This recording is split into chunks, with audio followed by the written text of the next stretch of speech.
নমস্কার বন্ধুরা, আমি আরেকটা ইম্পর্টেন্ট আপডেট নিয়ে আইছি। তো তোমরা সবার মনের মধ্যে একটাই কোয়েকশন, জুলাই মাসে পুলিশের ইন্টারভিউ হইব কিনা এই বিষয় নিয়ে আসামের মুখ্যমন্ত্রী ডক্টর হিমন্ত বিশ্ব শর্মাই কিতা কইছেন। আপনারা পুরা ভিডিওটা দেখুন।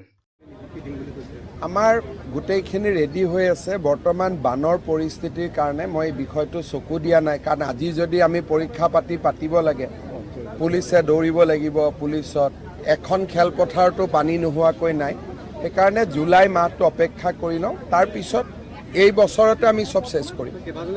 আশা করি আপনারা বুঝতে পারছেন হিমন্ত বিশ্ব শর্মা স্যারে কিতা কইছেন। বন্যা পরিস্থিতির কারণে ফিজিক্যাল ইন্টারভিউ নেওয়া হন না। আসামের প্রায় সব ডিস্ট্রিক্টের গ্রাউন্ডের মধ্যেই খাদা, যার কারণে ফিজিক্যাল ইন্টারভিউ নেওয়া হন না। হিমন্ত বিশ্ব শর্মা স্যারে কইছেন জুলাই মাসটা অপেক্ষা করার লাগিল। প্র্যাকটিস করতে থাকো বন্ধুরা, জুলাই মাসে অ্যাডমিট কার্ড আইব, এটা শিওর নিশ্চিত।